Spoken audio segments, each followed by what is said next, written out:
Good morning, everyone. It's 11 o'clock. I'm Walt Gray. Rob, a lot happening in real time. We're getting information coming in as we speak. That's why we're bringing you a special edition of Morning Blend Extra Shot for the next hour. How bad is the weather playing into what's happening right now? So early in the morning, the wind typically lays down, and then it's about now that the wind starts to pick up. It is picking up. I'm going to have a look at what the column looks like. That really tells the story.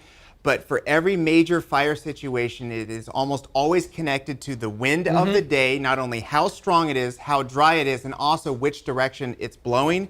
Today, the fire and the smoke and the haze and most growth will take place on that northern section, pushing closer to the Tahoe Basin. Hour by hour, the news is changing. The weather is changing. It's getting worse, not better. So we really have to pay attention. These are two critical days for the Tahoe Basin, some of the most intense related to fire that we will ever see. Okay, maybe Wednesday we'll get a break. I know you're going to talk about that. Okay, just over the last hour, new evacuations have been ordered. Take a look at your screen. The areas in red around Lake Tahoe are now mandatory evacuations. We're hearing from residents right now who say sirens are going off in the area, and this is all new. Here's exactly where the new evacuations are. First, all residences at Tahoe Keys, Tahoe Island east of Highway 50, Highway 89 at the Lake Tahoe Boulevard, and Highway 89, Highway 50 intersection. All residences off Lakeview and Al Tahoe. All residences on both sides of 50 and Sierra Tract. In Bijou, residents between Al Tahoe and Tree Haven, Fremont. Then in Tahoma, the section from Emerald Bay north to the Placer County line. Fallen Leaf, the area from Sawmill Road at Lake Tahoe Boulevard. In Pioneer, the area north of Elks Club along Highway 50 and the west side of the Pioneer Trail. There's more. Gardner Mountain, the area northwest of the South Lake Tahoe Airport and west of Highway 50, and in Trimmer, the area east of Pioneer Trail to the Alpine County line. So, Bria, where do things stand right now? Those are the people who need to get out. What's the situation with the Caldor Fire? Well, Walt, this is a very fluid situation near Tahoe. A lot of developing overnight in the last hour as well. So let's get you caught up with everything you need to know this morning. This just into the newsroom. Full containment is expected on September 8th. Containment is now up to 14%. Let's take a look at this time-lapse video looking toward Echo Summit. You can see the fire approaching ski lifts. That's just how close it's getting to the Tahoe Basin. The flames sweeping through under an orange glowing sky. And so far, it's burned more than 177,000 acres. And while you were sleeping, South Lake Tahoe was put under an evacuation warning. That's for Lake Tahoe Basin from the Alpine El Dorado County line north along the California-Nevada state line to Lake Tahoe. Many people did not take this suggestion lightly. Take a look here at this Safeway gas station. Back up. You can see here several people packing up and getting out. I don't know, it's getting a little serious. Last few days we've been kind of hesitant, but it's looking like time to get now. I don't think it'll make it to the houses up here, but it's going to be close. Well, a little more than an hour ago, CAL FIRE gave us an update on that ongoing firefight. So here's some of what they had to say. There's a lot of fire weakened timber out there. We're expecting this wind event to come through, so that's going to start shaking the stuff out of the trees. It's going to start shaking the trees, and you're going to start getting trees down across your control lines, across your roads, across your escape routes. So be real heads up for that, especially along Highway 50. Those trees that are right on the edge of the river there are about 200 feet tall, and if they have fire in the top and they come across the river, they will land on the green side, and we could have a possible new ignition there. So be extremely heads up. If we get into an alignment and we get active crown fire runs, you're going to see that going at about 165 feet a minute, and you're going to continue to see that spotting going out, like I said, 3/4 to a mile. So be out there and be diligent. Keep your situational awareness up. Okay, all that said, let's take it out to Luke Cleary near the fire lines. He's at Highway 50 at Echo Summit. Luke? Well, actually, we've moved down Highway 50 into a neighborhood called Tahoe Island. This is just south of Tahoe Keys, and so we've been kind of going around these neighborhoods, talking with people, because this is one of the areas that has just now come under the evacuation order. That's mandatory. You know, I have to tell you, speaking with a number of homeowners and business owners in the area already in just the last 30, 40 minutes or so, there's a sense of calm here that I was almost kind of surprised to encounter. Folks have been preparing for this. A lot of them, you know, of course, being under that evacuation warning, they know to get their stuff together, and a lot of them have done so. And so today it's been mostly about getting important family heirlooms, things that matter a lot to these folks, material things that they can pack up and take away with them. Like, for example, this 1972 red Chevy Nova. We've been speaking with the guy who lives here, Ernesto. He says with all the blood, sweat, and tears he put into this thing, he's going to load this up and take it with him as he moves out of harm's way.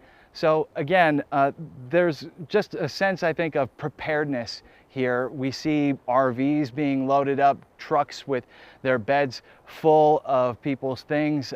Folks are just now starting to make a kind of an orderly way evacuation out of neighborhoods like this one. Again, this is Tahoe Island, south of Tahoe Keys, and I'm imagining that you'll find pretty similar scenes like this in other neighborhoods now under that mandatory evacuation. We're going to stick around and continue talking with folks and seeing what their plans are. Walt? Yeah, Luke, it looks like it's busy behind you, and a lot of people, you know, who may be watching say, you know, why Tahoe Keys? It seems like that's quite a ways away from where the fire is. I just talked to my buddy Joe in Tahoma, and he was told that, you know, even though it seems like he's not close to it, if you go over the ridge, it's only about 4 or 5 miles as the crow flies, and that's where the fire is. So fires don't take roads and highways. They go where they're going to go, and you may be closer to the fire than you think.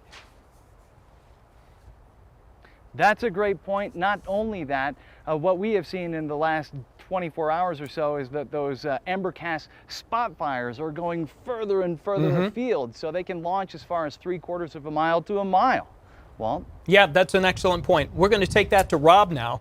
Flying embers, Rob. Talk about the wind speed today, and you get the embers up in the air. This is where it all ignites. And remember, you know, we're talking about very high elevation. So the higher you go, the stronger the winds. That's just a general rule. And we're going to be looking at fires that are ongoing on ridge tops. So it's much easier, and they can fly much farther because it's going into lower elevation. So again, the key points we're trying to bring across is that we've got some hot and dangerous conditions for the Tahoe Basin. The fire is going to move in that direction.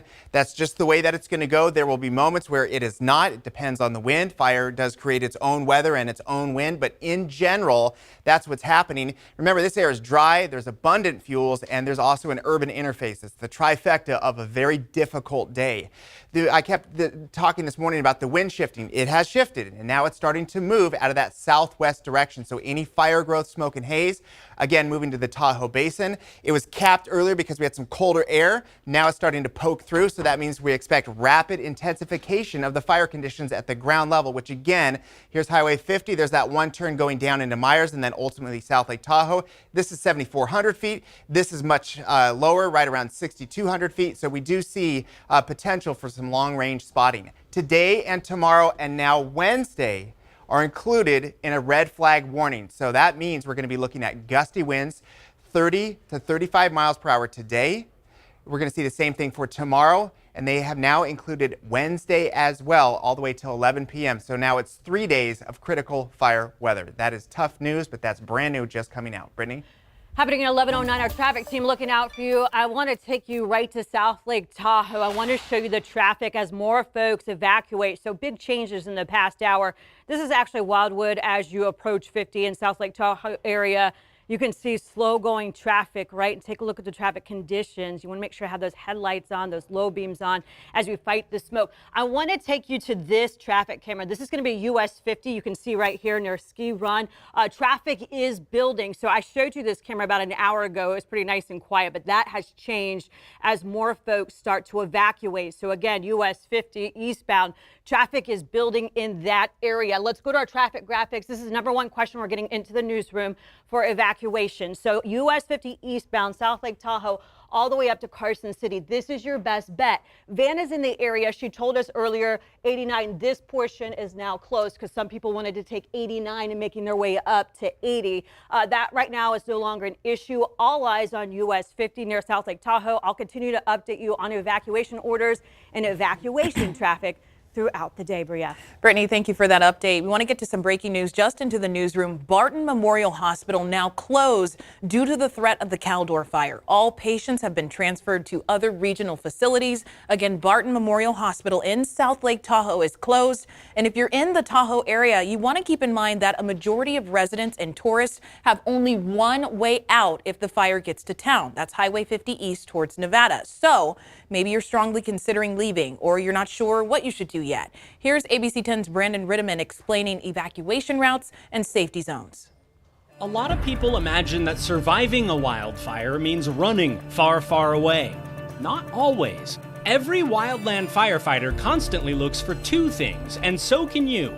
One is the escape route, usually a road out, but roads can and do get blocked. So firefighters also always look for their nearest safety zone, a big clearing with good distance from anything that'll burn. People have survived some of the deadliest megafires by riding them out in big parking lots. A green sports field or golf course can work too.